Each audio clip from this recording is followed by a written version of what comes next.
हर हर महादेव बंधुओं। मैं सचिन कुमार मिश्रा अपने YouTube channel Shri Sachinesh astrology पर आपका स्वागत करता हूं। बंधुओं, अभी गुप्त नवरात्र चल रहा है और आज मैं बड़े ही इम्पोर्टेंट टॉपिक पे बात करने वाला हूं। मतलब बड़ा ही ज़रूरी है। कई लोगों का मतलब मेरे पास व्हाट्सएप से पे मैसेज आया है और उन्होंने एक चीज़ मतलब पूछा है कि कुल देवी कुल देवता जो हैं उनको बंधन से खोलने का क्या उपाय है। क्या वाकई कुल देवी कुल देवता बंधन में आते हैं? इस तरीके से कई लोगों ने मैसेज किया है या पूछा है मुझसे कि बाबा इसका कोई उपाय बताइए। तो आज मैं इसी टॉपिक पे बात करने वाला हूँ कि कुल देवी कुल देवता का बंधन क्या होता है और उनको बंधन से हटाने का उपाय क्या है।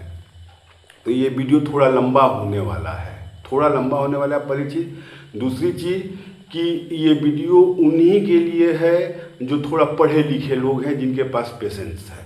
अगर कोई सोचे कि छोटे छोटे टोटके को करके कुल देवी कुल देवता को बंधन से मुक्त कर लिया जाए तो ये संभव नहीं है। तो वो लोग मतलब वीडियो छोड़ दें, ना देखें, स्क्रॉल कर दें या काट दें, कोई परेशानी नहीं है उससे। लेकिन ये उन्हीं लोगों के लिए है जो वाकई सीरियसली करना चाहते हैं अपने कुल देवी कुल देवता को बंधन से मुक्त। ये सिर्फ उनके लिए वीडियो है और ये वीडियो वही मतलब ये उपाय वही कर पाएंगे जो जिनके पास पेशेंस हो और जो थोड़ा पढ़े लिखे हैं। तो सबसे पहले ये जान लीजिए कि कुल देवी कुल देवता का बंधन होता क्या है। मतलब जो देवी देवता हैं क्या उनको भी कोई बांध सकता है? कुल देवी कुल देवता का बंधन होता है, इष्ट देवता का भी बंधन होता है। मतलब इष्ट देवी या देवता जो भी कहें आप, मतलब भगवान का बंधन। तो एक बात बताइए कि क्या इनका बंधन संभव है? बिल्कुल संभव है। लेकिन अगर बंधन का मतलब आपके दिमाग में ऐसा आ रहा है कि कोई देवी है कोई देवता है, उनको हम बेड़ियों में जकड़ लिए हैं, किसी घर में कैद कर लिए हैं और उनको बंधन में कर लिए हैं, तो ऐसा नहीं होता है। ये चीज़ नहीं होता है। कुल देवी कुल देवता के बंधन का मतलब एक्चुअली हमारी ही गलतियों से होता है। हम ही लोग की गलती से ऐसा होता है। जैसे कि आप किसी चीज़ के लिए परेशान हैं, ध्यान से सुनिएगा एक एक बात को और गौर कीजिएगा और उसके बाद उपाय करने की कोशिश कीजिएगा। मैं सब कुछ को इसमें क्लियर कर दूंगा। और कुल देवी कुल देवता के बंधन को हटाने के लिए 2-3 उपाय हैं, 2-3 मंत्र हैं या उपाय हैं जिनको मतलब किया जाए। अच्छा, ये उपाय जो है ये रात्रि में करना है, किसी भी शुभ मुहूर्त में कर सकते हैं, वो सब मैं बता दूंगा आपको। और ये थोड़ा लंबा चलने वाला उपाय है, मतलब लगभग 1 महीना चलने वाला उपाय है। तो जिनके पास पेशेंस हो वही वीडियो देखे और वही उपाय करने की कोशिश करें।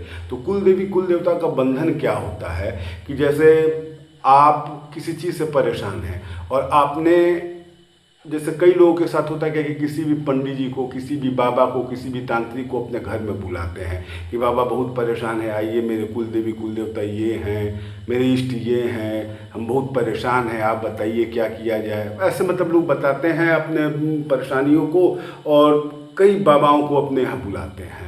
तो ऐसा नहीं है कि 100 में सबके सब खराब ही हो, 100 में 99 अच्छे भी हो सकते हैं। लेकिन एक कोई ऐसा हो सकता है जो थोड़ा तांत्रिक टाइप का व्यक्ति हो, तो उसे आपके परेशानी से मतलब नहीं है, उसे अपनी शक्ति बढ़ानी है, उसे अपनी शक्ति बढ़ानी है। मेरी बातों को ध्यान दीजिएगा। तो करते क्या हैं कि अच्छा, ऐसा नहीं है कि 100 में 99, कई बार हो सकता है कि आपकी बदकिस्मती हो कि आपने पहली या दूसरी बार में किसी बाबा को बुलाया और वही तंत्र सिद्धि करने वाला हो, मतलब वाम मार्ग का तांत्रिक हो। वाम मार्ग मतलब वो जो तंत्र मंत्र मतलब वामांगी हो। वामांगी का मतलब अशुभ टाइप से जो सिद्धि करता हो, बलि वगैरह चढ़ाता हो, इस सब टाइप का भूत प्रेत की सिद्धि करता हो, तो इन लोगों को वामांगी या वाम मार्गी तांत्रिक कहा जाता है। तो इस टाइप का तांत्रिक हो सकता है कि आप 10 को बुलाएं, 10वें नंबर पर वैसा तांत्रिक का है। हो सकता है कि आपकी बदकिस्मती वो पहली बार में आ जाए, दूसरी बार में ही आ जाए। तो जब वो आएगा, ध्यान दीजिएगा, वो आएगा तो उसके पास शुभ शक्तियाँ नहीं हैं, ये ध्यान दीजिएगा।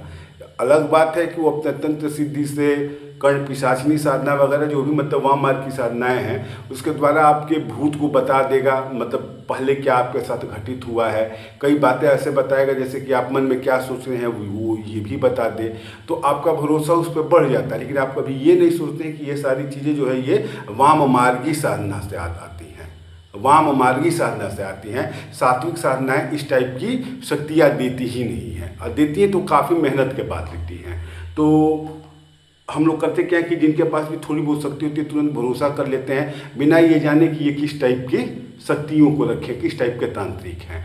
तो इन जनरल जो भी होता है ये वामार्गी साधना होता है। तो कुल देवी कुल देवता के बंधन में होता क्या है कि कुल देवी कुल देवता आपके घर के देवता हैं, जो आपके इष्ट हैं, भगवान हैं, देवता हैं। ये शुभ और सात्विक शक्तियाँ हैं, शुभ और सात्विक शक्तियाँ हैं। तो वो जो वाम मार्ग का तांत्रिक आएगा वो और कुछ नहीं करेगा, अपने अशुभ शक्तियों को कुछ ऐसा मतलब होगा, उसके पास सामान होगा या कुछ ऐसा चीज़ होगा जिससे वो आपके घर में बंधन कर देगा या वहाँ छोड़ देगा। मतलब अशुभ चीज़ छोड़ देने का मतलब ये हुआ कि अब वो अपवित्र चीज़ वहाँ रहेगा। अपवित्र चाहे आत्मा हो, चाहे कोई भौतिक वस्तु, कुछ भी मतलब हो सकता है। तो ऐसी चीज़ों को छोड़ सकता है, वो छोड़ देता है, यही होता है।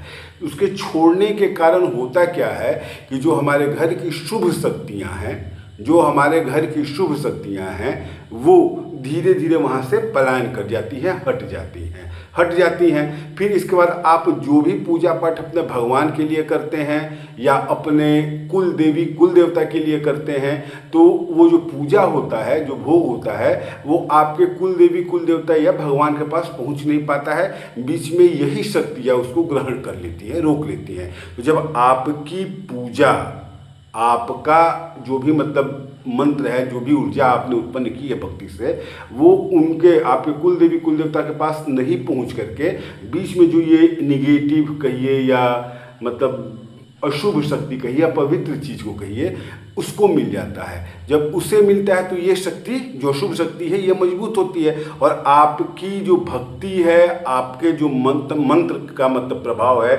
मंत्र ही तो देवी देवता का भोजन होता है। तो ये आपके घर के कुल देवी कुल देवता के पास नहीं पहुंच पाता, तो उनकी कृपा भी आपके पास नहीं पहुंच पाती है। तो वो अपने पीठ पे ही रहते हैं। इसमें होता क्या है कि घर के या कुल के बाकी लोगों का तो विकास होता है, घर के बाकी लोगों का, खानदान के बाकी लोगों का विकास होता है, लेकिन आपका विकास रुक जाता है, आपका विकास रुक जाता है। अब देखिए, कुल देवी कुल देवता के बंधन में सबसे बड़ी बात ये होती है कि आपका मतलब बेकार में परेशान रहेंगे आप, कैरियर आपका नहीं बनेगा। कई बार ऐसा होगा कैरियर आपका बन जाएगा, लेकिन उसके बाद घर में आपके मांगलिक कार्य नहीं होगा, शादी विवाह नहीं होगा, कोई जनेऊ मुंडन संस्कार वगैरह जो भी मतलब होता है मांगलिक कार्य घर में, वो नहीं होगा। अगर आपने किसी तरीके से प्रयास कर लिया और मांगलिक कार्य मतलब शादी विवाह का कार्य कर लिया, तो उसके बाद संतान उत्पत्ति में बाधा आनी शुरू होती है, उसके बाद संतान प्राप्ति में बाधा आनी शुरू होती है, वो नहीं हो पाती है। मतलब आगे खानदान कुल जो होता है वो खत्म होना शुरू हो जाता है। क्योंकि कुल देवी कुल देवता का आशीर्वाद आपको मिल नहीं रहा है, तो अपने कुल की वृद्धि के लिए आपके लिए कुछ कर नहीं पाते हैं। अगर करना चाहें तब भी नहीं कर सकते, क्योंकि आपके घर में पवित्र चीज़ है, आपके घर में अपवित्र चीज़ है। तो ऐसी परिस्थिति में जो भी शुभ शक्तियाँ है वो वहाँ नहीं आएंगी, अपवित्र जगह पे नहीं आएंगी। अब इसके कई उदाहरण हैं, एक वीडियो में इतना बताना बड़ा मुश्किल होगा, लेकिन मतलब वो जो शुभ शक्तियाँ हैं वो नहीं आ पाएंगी, वो चाह करके भी आपकी मदद नहीं कर पाएंगी, चाह करके भी आपके यहाँ नहीं आ पाएंगी, क्योंकि आपके यहाँ कोई अशुभ चीज़ है। अशुभ मतलब अपवित्र चीज़ है, निगेटिव शक्ति है, मतलब गंदा चीज़ है। समझना बातों को। तो इसके कारण वो जो शुभ शक्तियाँ हैं, जो आपके घर के कुल देवी कुल देवता हैं, जो शुभ शक्तियाँ हैं, वो आपके यहाँ नहीं आ पाती हैं और चाह करके भी आपका भला नहीं कर पाती है। तो ये मतलब उनका लक्षण हो गया कि आपके कुल देवी कुल देवता बंधन में। अच्छा, ये सिर्फ बंधन से नहीं होता है, कई बार पितृ दोष मतलब अपने घर में दोष होता है, आपने अपने घर के पूर्वजों का अच्छे से तर्पण नहीं किया, इसके कारण भी होता है। तो ये तो होता ही है, लेकिन कुल देवी कुल देवता के बंधन से भी ऐसा होता है। और ऐसी परिस्थिति में आप चाहे लाख पूजा पाठ कराएं, चाहे कोई उपाय करना हो कर लें, जो समझ में आए कर ले, बड़े बड़े यज्ञ करवा ले, करोड़ों अरबों रुपए खर्च करके आपको पूजा वगैरह जो कराना है करा लें, कोई फायदा नहीं होने वाला है। नहीं होगा फायदा, बिल्कुल नहीं होगा। मतलब भगवान अगर किसी के साथ ऐसा हो, लेकिन अगर किसी के साथ ऐसा है तो वो आजमा के देख सकता है, और आजमा के देख कर सकता है, आजमा ही रहा होगा, कर ही रहा होगा, फिर भी उससे लाभ नहीं होता है। तो ऐसी स्थिति में इससे बचने के लिए आपके पास एक ही तरीका है, या तो आप खुद साधना कीजिए, या अगर आपके पास पैसा है तो किसी योग्य शुभ और सात्विक साधक मतलब ब्राह्मण को बुला करके, शुभ और सात्विक ब्राह्मण को बुला करके, जो पूजा करने वाले पंडित जी होते हैं, उनसे ये उपाय करवाइए, उनसे ये उपाय करवाइए। संकल्प आप करेंगे, उपाय वो करेंगे, मतलब मंत्र जप वगैरह वो करेंगे। और अगर आपसे संभव है तो आप संकल्प करके खुद से इस उपाय को करेंगे, खुद से इस उपाय को करेंगे। फायदा 500% होगा, ये गारंटी मेरी है। मेरा चैनल का नाम आपके पास पता ही है, नंबर भी कहिएगा बता देंगे, क्योंकि ऐसी कई मतलब घटनाएं हुई है लोगों के साथ जिन्होंने मुझे कुंडली दिखाई है, मैंने उनके घर जा कर के देखा है, उसके बाद उसका उपाय बताया है, उनको लाभ हुआ है। मतलब 18 साल के बाद लोगों के घर में संतान पैदा हुआ है, कैरियर उनका अच्छा हुआ है। जो व्यक्ति, अच्छा इसमें डिप्रेशन भी आता है। अगर कुल देवी कुल देवता बंधन में, बंधन मतलब कि कोई निगेटिव शक्ति आपके यहाँ है और वो चाह करके भी आपकी मदद नहीं कर पा रहे हैं, यही बंधन है। तो अगर इस टाइप की परेशानी है या आपके घर में पितृ दोष है, तो ऐसे कंडीशन में एंजाइटी और डिप्रेशन मतलब मानसिक बीमारी भी होती है।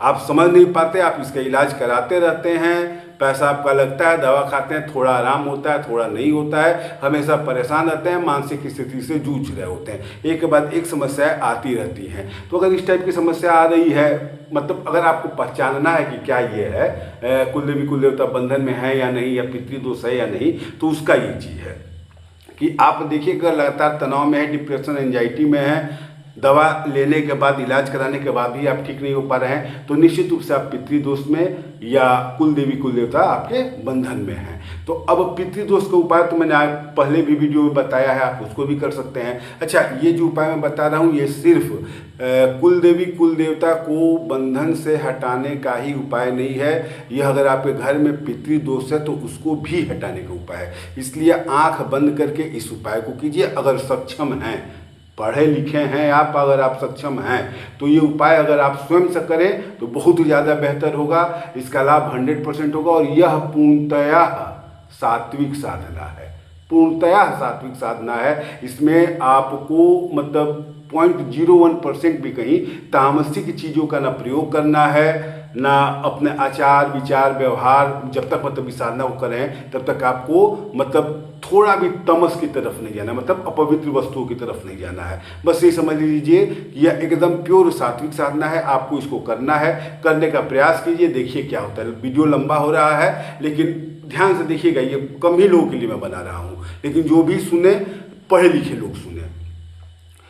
आप एक चीज़ जान लीजिए कि तंत्र की अधिष्ठात्री कोई देवी है। देखिए, कुल देवी कुल देवता में आपको शक्ति की ही पूजन करनी होगी। तो शक्ति की पूजन मतलब भगवान के देवी स्वरूप का, भगवान के देवी रूप का ही आपको पूजन करना होगा। तो देवी रूप में कई देवियां हैं, माता दुर्गा की मतलब 10 महाविद्या भी हैं, 9 दुर्गा भी हैं, और भी कई तरीके की देवियां हैं। अच्छा, एक चीज़ और देख लीजिए कि किसी के घर में कुल देवी कुल देवता दोनों होते हैं। कोई कहता है कि नहीं मेरे घर में कुल देवता है, मेरे घर में कुल देवी हैं, मतलब कोई एक ही है, ऐसा कहता है। लेकिन देखिए, शक्तियाँ जो होती है वो जोड़े में चलती हैं, जोड़े में चलती है, मतलब कि कुल देवी और कुल देवता दोनों होते हैं। ये अलग बात है कि आपके यहाँ प्रबल रूप से कुल देवता हैं या प्रबल रूप से कुल देवी है, लेकिन ये नहीं होता है कि सिर्फ कुल देवी होंगी या सिर्फ कुल देवता होंगे, ऐसा नहीं होता है। पहली चीज़। दूसरी चीज़ कि जो कुल देवी कुल देवता होते हैं वो डायरेक्ट आप मतलब उनको भगवान नहीं कहेंगे कि ये मेरे कुल देवता भगवान शिव हैं या मेरे कुल देवता माता दुर्गा है या माता काली, ऐसा नहीं है। लेकिन मतलब पूजा पाठ से और आपके घर में, आपके परिवार में इनकी स्थिति जो होती है कुल देवता कुल देवी की, ये जस्ट लाइक भगवान के बराबर होती है। मतलब आप भगवान को ही इन पूजते हैं अपने कुल देवी कुल देवता के रूप में, ये ख्याल रखिएगा। तो आपको अब उपाय बता रहा हूँ मैं। उपाय आपको करना क्या है, सबसे पहले जान लीजिए सात्विक साधना है। सात्विक साधना में आपको किसी भी अपवित्र वस्तुओं को छूना नहीं है, न वैसा विचार मन में लाना है। मतलब मीट मछली अंडा वगैरह वगैरह, स्त्री संसर्ग, इन सब चीज़ों से दूर रहना है। खान पान पे भी आपको परहेज करना पड़ेगा। अब इसके बाद आ जाइए कि करना क्या है। तो अगर आपको कुल देवी कुल देवता के बंधन को हटाना है तो आपको भगवान के शक्ति स्वरूप को याद करना होगा। शक्ति स्वरूप यानी जगदम्बा माता। माता के भी किस रूप को आप याद करेंगे, माता काली के रूप को, क्योंकि माता काली ही मतलब माता काली के रूप में जो माँ जगदम्बा है वो माता काली के रूप में सारे तंत्र की अधिष्ठात्री हैं, सारे मतलब भूत प्रेत बैताल गण इन सब की अधिष्ठात्री अगर कोई है तो माता काली ही है। अच्छा, माता काली जो हैं वो आप ध्यान दीजिएगा, कथा देखिए जो कहानियाँ होती हैं वो आपको सूचक होती है बताने के लिए कि देवी के इस रूप का पूजन करने पर इस टाइप का फायदा होगा। जैसा माता काली के बारे में आपने सुना होगा कि वो उन्होंने रक्त बीज का संहार किया तो उसके खून को पी लिया, जमीन पर गिरने ही नहीं दिया। अर्थात ये हुआ कि अगर आपके घर में कोई अपवित्र चीज है, कोई अपवित्र चीज है तो उसको माता काली नष्ट कर देंगी। मतलब माता काली के रूप में जगदम्बा या भगवान जो भी कहें, माता काली के रूप में उसको नष्ट कर देंगे, पहली चीज। तो इसलिए आपको माता काली के ही रूप का पूजन करना है, पहली चीज। दूसरी चीज, मैंने शुरुआत में वीडियो बनाया था कि जो पंच देवता होते हैं उसमें माता काली का एक रूप होता है। इसको अगर हम मतलब माता काली के रूप को पूजें तो हमारे घर से पितृदोष भी दूर होता है, कुल देवी कुल देवता भी प्रसन्न होते हैं, अगर बंधन में है तो वो भी हटते हैं। तो इसलिए पहले भी बताया, पहले का वीडियो आप देख लीजिएगा, और अभी जो बता रहा हूँ इसको ध्यान से सुन लीजिए कि माता काली के रूप में आपको माता की पूजा करनी है। पहली चीज मतलब उनका फोटो लगा लेना है। करना कब है तो करना है रात्रि के समय में, रात्रि में 9 बजे के पश्चात, रात्रि में 9 बजे के पश्चात। साधना कितने दिन की है तो लगभग 30 दिन की है, लगभग 30 दिन की है, ये ख्याल रखिएगा। अब इसके बाद देखिए करना क्या है कि करना कब से है तो कोई भी शुभ मुहूर्त होता है उस समय से साधना आप शुरू कर सकते हैं। जैसे अभी वर्तमान में गुप्त नवरात्रि चल रहा है, इसमें आप किसी भी दिन जो आपको शुभ लगे, या तो सोमवार से कीजिए या शुक्रवार से कीजिए। अच्छा, शुक्रवार और सोमवार का मतलब हो कि किसी भी शुक्ल पक्ष के शुक्रवार या सोमवार से आप ये साधना कर सकते हैं। या गुप्त नवरात्रि है तो इसमें आपको जो दिन सूटेबल लगे उस दिन से कर सकते हैं। या होलिका दहन की रात होती है, होलिका दहन मतलब सुबह में होली खेला जाता है और रात में होलिका दहन होता है, होलिका को जलाया जाता है। वो रात भी तंत्र की दृष्टि से बहुत ही इंपॉर्टेंट होता है, मतलब मोस्ट इंपॉर्टेंट रात्रि होता है, बस ये जान लीजिए। तो ये 2-3 मुहूर्त होता है, या तो नवरात्रि में आपको कोई एक जो दिन आपको अच्छा लगे उसको चुन लीजिए, या होलिका दहन की रात आप चुन लीजिए, या फिर शुक्ल पक्ष के शुक्रवार या सोमवार से इस क्रिया को, इस मतलब उपाय को करना शुरू कीजिए, ये ख्याल रखिए। अच्छा, एक चीज़ और है कि होलिका दहन की रात्रि में अगर आप करते हैं तो भी आपको तुरंत लाभ होगा। गुप्त ये नवरात्रि मतलब गुप्त नवरात्रि हो या जो भी नवरात्रि हो, आश्विन मास की या चैत्र नवरात्र हो, तो इसमें भी अगर आप करते हैं तो 30 दिन की साधना है, ये भी मतलब शुभ मुहूर्त की साधना है, आप कर सकते हैं। बाकी शुक्रवार और सोमवार की साधना है, इसको भी आप शुक्ल पक्ष के शुक्रवार सोमवार को, तो इसमें आप कर सकते हैं। लेकिन इसमें करना ये होगा कि अगर एक बार में नहीं होता तो फिर दोबारा कीजिए, क्योंकि ये साधना कोई बहुत कठिन नहीं है, कोई कठिन साधना नहीं है। बस आपको करना क्या है कि एक पेशेंस रखना है और थोड़ा पढ़ने आना चाहिए। तो आपको माता काली का फोटो रख लेना है। कब से करना है ये मैंने बता दिया, शुक्ल पक्ष के शुक्रवार या सोमवार से 30 दिन की साधना है, तो 30 दिन तक करना है आपको। शुरुआत के 15 दिन माता काली का जप करना है, अगले 15 दिन तक आपको अपने कुल देवी कुल देवता का जप करना है, बस इतना ही करना है। करना कैसे है कि या तो गुप्त नवरात्रि में शुरू कीजिए, या कोई और नवरात्रि हो उस दिन शुरू कीजिए, या होलिका दहन की रात्रि से शुरू कीजिए, या शुक्ल पक्ष के शुक्रवार या सोमवार से शुरू कीजिए, या कोई और अन्य मुहूर्त आता है तो उसमें आप शुरू कर सकते हैं। करना क्या है कि रात्रि के समय में पहली रात आपको माता काली के सहस्त्र नाम का पाठ करना है। माता काली के सहस्त्र नाम का पाठ करना है। कितना करना है? रात भर यथाशक्ति करना है, मतलब कम से कम 5, 7, 9, 11 पाठ आपको कर लेना है। रात में करना है आपको, पूरी रात जितना हो सके उतना करना है। पहले दिन जिस दिन आप शुरुआत कर रहे हैं उस दिन। इसके बाद आपको पर डे 3 बार काली सहस्त्र का नाम जप करना है, 3 बार काली सहस्त्र का नाम जप करना है। और ये कितने दिन करेंगे आप? जैसे इस होलिका दहन की जो रात होती है, अमावस्या की रात होती है, तो वहाँ से लेकर के अगले पूर्णिमा तक करना है, मतलब 15 दिन की साधना है। अगर अभी कर रहे हैं आप नवरात्रि में, तो जब से कर रहे हो तब से 15 दिन जोड़ लीजिए, जब से कर रहे हैं तब से 15 दिन जोड़ लीजिए।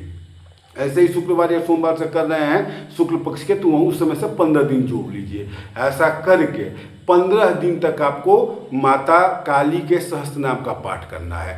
पहले दिन अधिक से अधिक पूरी रात पाठ कीजिए, चाहे 7 पाठ कीजिए, 9 पाठ कीजिए, 11 पाठ कीजिए, जितना पाठ कर सकते हैं। मतलब 5 पाठ से ज़्यादा पाठ करना है आपको।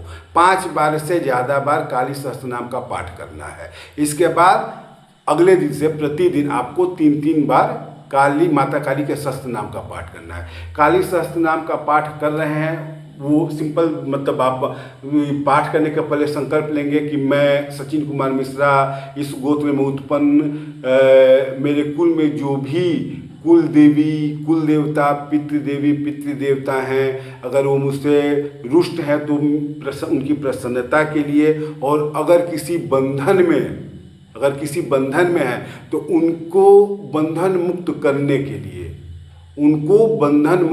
के लिए मैं माता काली के सहस्त्र नाम का यथाशक्ति जप करने का संकल्प लेता हूँ। ऐसा कह करके आप जल गिरा देंगे जमीन पे, जल जमीन पर गिरा देंगे।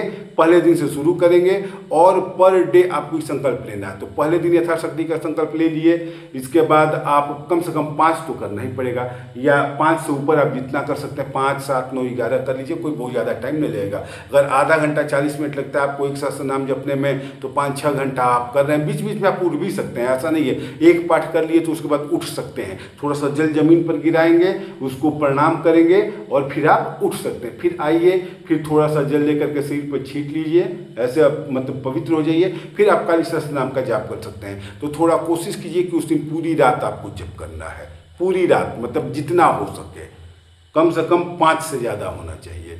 इसके बाद अगले दिन से आपको फिर वही संकल्प करना है कि मैं सचिन कुमार मिश्रा इस गोत्र में उत्पन्न अपने कुल के पितृदेवी, पितृदेवता, कुलदेवी, कुलदेवता की प्रसन्नता के लिए, और अगर मेरे कुलदेवी, कुलदेवता किसी बंधन में हैं तो उस बंधन से मुक्ति के लिए माता काली के सहस्त्र नाम का यथाशक्ति पाठ करने का संकल्प लेता हूँ। ऐसा कह करके आप 3-3 पाठ करेंगे, याद रखिएगा 3-3 पाठ करेंगे, और ये आपका चलेगा। मतलब पहले दिन से लेकर 15 दिन तक आपको ये करना है। आप जब भी करेंगे 15 दिन तक करेंगे, काली सहस्त्र नाम का पाठ करेंगे। पहले दिन यथाशक्ति रात भर करना है, उसके बाद प्रतिदिन आपको 3-3 पाठ करना है। करना रात्रि में 9 बजे के बाद ही है, करना 9 बजे के बाद ही है और रात्रि में ही होगा।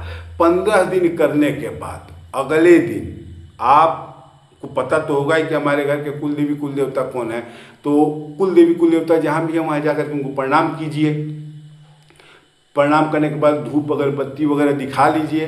फिर वहाँ पे उनका जो पूजा होता है, पूजन होता है, जो तरीका होता है, उस हिसाब से पूजन कीजिए।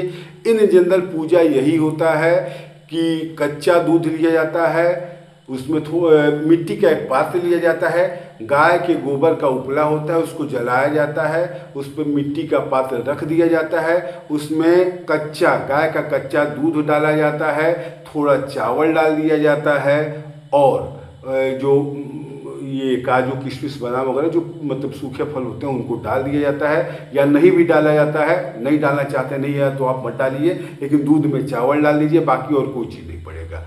दूध में सिर्फ चावल डालिए, अगर काजू, किशमिश, बादाम डालना तो डालिए, तो छोड़ दीजिए, मत डालिए। चीनी वगैरह नहीं पड़ेगा, चीनी, मिश्री, गुड़ ये सब कुछ नहीं पड़ेगा। सिंपल बस दूध में चावल डालिए, और उस आग को जब गाय के गोबर के उपले पे लगाए हैं और मिट्टी रखे हैं, मिट्टी का बर्तन रखे हैं, उसमें आप दूध डाल दीजिए, चावल डाल दीजिए और छोड़ दीजिए। ना आपको छूना है, ना हिलाना है, ना उसको चलाना है, ये जले मत, ऐसा कुछ भी नहीं करना है। कुछ देर में वो धीरे धीरे अपने आप दूध खोलेगा। दूध खोलने के बाद वो दूध ऊपर आएगा और गिरेगा, उस मिट्टी के बर्तन से बाहर गिरेगा। तो मिट्टी के बर्तन से बाहर गिरेगा तो मान लिया जाता है कि कुलदेवी, कुलदेवता जो हैं, या पितृदेवी, पितृदेवता, उन्होंने अपना भोग ले लिया है, अपना प्रसाद ले लिया है। अब आपके यहाँ जो ट्रेडिशन हो, अगर वो प्रसाद लेकर खाने का परंपरा है तो आप उस प्रसाद को लेकर के खा सकते हैं, अगर नहीं परंपरा है तो उसको वहीं छोड़ दीजिए। ये प्रत्येक घर का, प्रत्येक कुल का अलग अलग परंपरा होता है, ये आप अपने कुल परंपरा से करेंगे, इसे हम नहीं बता सकते। मतलब मेरे बताने से ये पूजा नहीं होगा। ये पूजा जो है, जो आपके घर में कुल परंपरा है कि उस प्रसाद को उठाना है कि नहीं उठाना है, लेके खाना है या वहीं छोड़ देना है, ये आपके कुल खानदान के लोग ही बताएंगे। लेकिन कुल देवी कुल देवता के पूजन में यही चीज़ होता है। इसको हम लोग के यहाँ खीर भोजन कहा जाता है। पूरे हिंदुस्तान में जो भी कुल देवी कुल देवता है, पितृदेवी पितृदेवता हैं, उनके लिए यही पूजा चलता है, यही पूजा चढ़ता है। या फिर माता शक्ति जो हैं, इनके कालिका रूप के लिए जो पूजन होता है वो यही पूजन होता है कि आप खीर भोजन चढ़ाइए। मतलब दूध और चावल को मिट्टी के पात्र में रखिए, नीचे से अग्नि प्रज्वलित कीजिए, वो अपने आप दूध खोलेगा, ऊपर आएगा और बर्तन से बाहर गिर जाएगा। जैसे ही बर्तन से बाहर गिरेगा, मान लीजिए आपका पूजा सफल हो गया। अगर नहीं गिरता है तो आपके पूजा में कहीं ना कहीं त्रुटि है, इसलिए कोशिश कीजिए कि वो पूजा हो जाए। इसके बाद ब्राह्मणों को दान वगैरह दीजिए। अगर वो प्रसाद खाने वाला है, आपके कुल खानदान में मतलब परंपरा है खाने की, तो लेकर उसको खा लीजिए। नहीं खाना है तो उसको छोड़ दीजिए। बाकी कोई मिठाई वगैरह मंगा करके प्रसाद खिला दीजिए।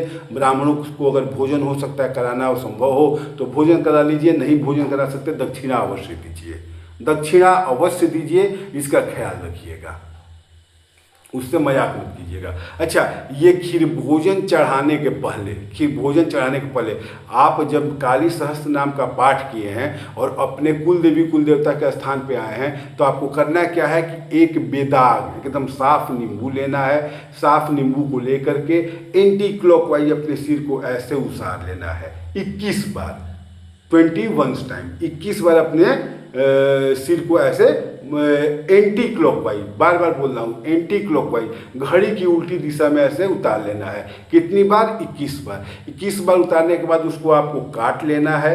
अपने मतलब कुल देवी कुल देवता के स्थान पे है, वहीं पे आपको करना है ये चीज़। नींबू को काट लेते हैं। नींबू को काटने के बाद जब दो भाग में बट जाता है तो दोनों नींबू को ऐसे हाथ में लेते हैं। दाहिने हाथ वाले को बाएं तरफ और बाएं हाथ वाले को दाहिने तरफ फेंक देते हैं।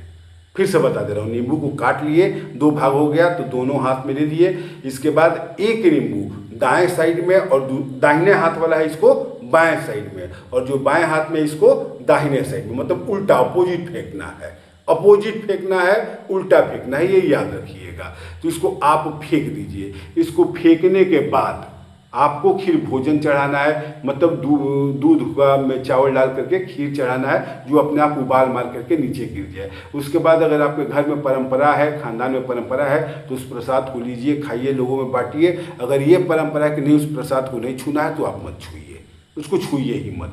बस अपने कुल देवी कुल देवता से माफ़ी मांगिए कि प्रभु मुझसे जो गलती हुई, मेरे कारण आपको जो कष्ट हुआ कि आप 20 बाबाओं को घर में बुलाएं, किसी ने निगेटिव शक्ति आपके यहाँ बैठा दी, किसी पवित्र चीज़ को रख दिया जिसके कारण आप लोगों को परेशानी हुई, उसके लिए माफ़ कर दीजिए। यह आप माफ़ी मांगेंगे। उसके बाद आप घर आएंगे। घर आने के बाद आपको करना क्या है कि एक छोटा चौकी या मतलब पूजा घर में जो भी है वहाँ पे आपको 3 चावल रखना है। 3 घर आने के बाद, जहाँ आप घर है आपका, वहाँ 3 चावल एक चौकी रखेंगे। चौकी पे एक लाल या पीला कपड़ा बिछा देंगे। पीला कपड़ा ही बिछाइए या लाल कपड़ा, जो भी बिछाना बिछा दीजिए। तो पीला या लाल कपड़ा बिछाने के बाद उस पर 3 चावल की ढेरी रखिए। 3 चावल की ढेरी रखने का मतलब ये हुआ कि घर में जो भी कुल देवी कुल देवता हैं, सत्य तम रज तीनों के लिए है। अब इसमें करना क्या है कि जब 3 चावल की ढेरी आप बनाए हैं, मतलब जो चौकी है उस पर कपड़ा बिछा करके अपने 3 जगह जो चावल रखा है, तो तीनों चावल अलग अलग कलर के होंगे। एक को आप सिंदूर से कलर करेंगे, सिंदूर से। दूसरे को कुमकुम से कलर करेंगे, दूसरे को कुमकुम से कलर करेंगे, और तीसरे को हल्दी से कलर करेंगे। ये याद कर रखिएगा, इसको किसी कागज़ पर नोट कर लीजिए। ये मतलब शास्त्रगत विधि है, ऐसे ही आपको करना है। अगर आप नहीं कर सकते तो किसी योग्य पंडित को बुला कर करवाइए। करना आपको ऐसे ही है, ये आपको ऐसे ही करना है। तो 3 चावल की ढेरी रखें, एक को सिंदूर से, एक को कुमकुम से और एक को हल्दी से कलर कर दिए। कलर करने के बाद इस चावल की ढेरी पे आप क्या करेंगे, नारियल एक एक स्थापित कर देंगे। मतलब नारियल ऐसा रख देंगे, उसको मौल जो हाथ में पहना जाता है वो वस्त्र के रूप में उस पर लपेट करके उसको रख देंगे। इसको रखने के बाद नीचे आप 3 हैं तो 3 पान का पत्ता रख दीजिए। 3 पान के पत्ता पे 3 एक एक एक सुपारी रख दीजिए। इसके बाद लौंग, इलायची और बतासा रख दीजिए। लौंग, इलायची और बतासा रख दीजिए बस। इसके बाद आपको करना कुछ नहीं है, दीप अगरबत्ती जलता रहेगा। जिसको आपने कुमकुम से रंगा है, जिस चावल को आपने कुमकुम से रंग करके ढेरी बनाई है, उस पर उसी अक्षत से, मतलब कुमकुम से रंगे अक्षत से उसको पूजा कीजिए। जिसको आपने सिंदूर से रंग करके ढेरी बनाई है, उस पर सिंदूर से रंगे अक्षत से पूजा कीजिए, मतलब उस पर छोड़िए। जिसको आपने हल्दी से रंग करके चावल की ढेरी बनाई है, जिसमें नारियल रखा है, उसको आप हल्दी से रंगे हुए अक्षत से उसकी पूजा कीजिए। बस इतना ही करना है। इतना करने के बाद आपको रात्रि में ही करना है। ओम मम कुल देवी कुल देवताभ्यो नमः। ओम मम कुल देवी कुल देवताभ्यो नमः। इस मंत्र का जप करना है। इस मंत्र का जप करने के पहले फिर वही चीज़ें हाथ में जल लेकर के संकल्प करेंगे कि मैं सचिन कुमार इस गोत्र में उत्पन्न अपने कुल देवी कुल देवता की कृपा प्राप्ति के लिए, उनकी प्रसन्नता के लिए 21 माला उनके मंत्र का जप करने जा रहा हूँ। कह करके जल छोड़ देंगे। उसके बाद आप इसी मंत्र का जप ओम मम कुल देवी कुल देवताभ्यो नमः, इस मंत्र का 21 माला जप करेंगे। और फिर ये माला जो है वो 21 दिन तक चलेगा, 15 दिन तक चलेगा। 15 दिन तक चलेगा। इसमें होता क्या है कि महीने में जैसे शुक्ल पक्ष होता है और कृष्ण पक्ष होता है। शुक्ल पक्ष में प्रतिपदा, मतलब 1 तारीख से लेकर के अमावस्या कृष्ण पक्ष में 1 तारीख मतलब प्रतिपदा से लेकर के अमावस्या, फिर शुक्ल पक्ष में 1 तारीख मतलब प्रतिपदा से लेकर के पूर्णिमा, इसके बीच तक आपको जप करना है। तो अब पूरे साल में चाहे कोई भी महीना आए होगा, उसमें शुक्ल पक्ष और कृष्ण पक्ष की तिथियां भी वही होंगी, 1 से लेकर के अमावस्या तक या 1 से लेकर के पूर्णिमा तक। और आपके यहाँ किसी भी तांत्रिक ने, जो वाम मार्गी तांत्रिक होगा, इन्हीं तिथियों में से या तो शुक्ल पक्ष में आया होगा या कृष्ण पक्ष में आया होगा, और इन्हीं तिथियों में से किसी एक तिथि को आपके यहाँ अपवित्र चीज छोड़ा होगा। इसी भाई 1 से लेकर अमावस्या तक, अब फिर 1 से लेकर पूर्णिमा तक इसी तिथि में ही आएगा, क्योंकि तिथियाँ इतनी ही होती हैं, इससे ज़्यादा तिथि कोई होती नहीं है। तो लगातार जब आप 30 दिन करेंगे तो जिस तिथि को आपके यहाँ अपवित्र चीज छोड़ करके आपके कुल देवी कुल देवता का बंधन किया गया है, जैसे ही वो तिथि आएगी आप इस मंत्र का जप करेंगे, करते रहेंगे, तो उस तिथि को अपने आप आपके कुल देवी कुल देवता जो है वो मतलब बंधन से मुक्त हो जाएंगे। इसलिए बंधन से मुक्त हो जाएंगे जब आप पूजा करेंगे, माता काली की पूजा किए हुए हैं, तो जैसे वो तिथि आएगी वो शक्ति जागृत होगी, पवित्र शक्ति तुरंत। देखिए, देवता को बांधा नहीं जा सकता है, ये होते बहुत मजबूत है, बस इनके साथ परेशानी ये है कि अगर वहाँ पवित्र चीज़ है तो ये जाएंगे नहीं। ऐसा नहीं कि इसको हटाएंगे उसके बाद जाएंगे, नहीं, जब तक आप प्रयास नहीं करेंगे वो उस चीज़ को ना हटाएंगे ना वहाँ जाएंगे, और आप अपने कुल देवी कुल देवता के जो आशीर्वाद है उससे वंचित हो जाते हैं। तो जब आप लगातार 30 दिन तक ये साधना करते हैं तो होता क्या है कि जिस दिन आपके यहाँ तंत्र क्रिया किया गया है, मतलब आपके कुल देवी कुल देवता को बांधा गया है, उस दिन वो देवता आज़ाद हो जाते हैं। मतलब उस दिन वो क्षोभ जो होता है, जो अपवित्र शक्ति होती है, वो अपने आप खत्म हो जाती है, और आपके जो देवी देवता हैं वो पुनः आपके जागृत हो जाते हैं, बंधन से मुक्त हो जाते हैं। मतलब जब वो अपवित्र चीज़ हट जाती है तो वो आप पे कृपा करना शुरू करते हैं। फिर इसके बाद आप हमेशा अपने देवी देवता का पूजा करते रहिए। कुल देवी कुल देवता का कम से कम साल में 1 बार जिस हिसाब से पूजा किया जाता है कुल खानदान में, उस तरह से पूजा आप कीजिए। कुल देवी कुल देवता का बंधन भी खत्म होगा। अगर रुष्ट है, नाराज हैं, तो उनकी कृपा भी प्राप्ति होगी, और बंधन में है तो बंधन से मुक्त होकर के उनकी कृपा प्राप्ति होगी। तो इस उपाय को आप कीजिए। और एक बात का हमेशा ख्याल रखिएगा कि घूम घूम करके हर बाबा को ना बुलाइए, ना किसी से अपने घर के कुल देवी कुल देवता के बारे में चर्चा कीजिए कि ये मेरे कुल देवी है, कुल देवता हैं। ऐसा नहीं, ये बहुत ही गोपनीय चीज़ होता है। आप अपने कुल देवी कुल देवता की पूजा कीजिए, मन ही मन याद कीजिए। किसी बाबा वगैरह को अपने घर मत बुलाइए, किसी बाबा को मत बुलाइए, दुनिया में एकमात्र शक्ति भगवान है, उन पर भरोसा कीजिए। उन्होंने, अगर आपने उनको प्रसन्न किया तो दुनिया में कोई ऐसा माई का लाल नहीं है जो उनके आशीर्वाद को हटा सके, और अगर आपने अपने भगवान को रुष्ट किया तो दुनिया में कोई ऐसा माई का लाल शक्ति नहीं है जो आपको उनसे बचा सके। ये ख्याल रखिएगा। इसलिए आपको सिर्फ अपने घर के कुल देवी कुल देवता पे ध्यान देना है। जो संत मुनि होते हैं वो आप पहचानते हैं, आप उनके पास जाकर आशीर्वाद लीजिए, अलग बात है। ये ढोंगी और तांत्रिक बाबाओं के चक्कर में पड़ के अपने कुल देवी कुल देवता को कभी परेशान मत कीजिए, क्योंकि ये अगर परेशान होंगे, बंधन में आएंगे, तो आप अपने आप परेशान हो जाएंगे। ठीक है बंधुओं, हर हर महादेव, धन्यवाद। एक बार आजमाइएगा जरूर इस उपाय को, आपको निश्चित 100% नहीं 500% लाभ होगा, यह गारंटी है। ठीक है बंधुओं, हर हर महादेव, धन्यवाद।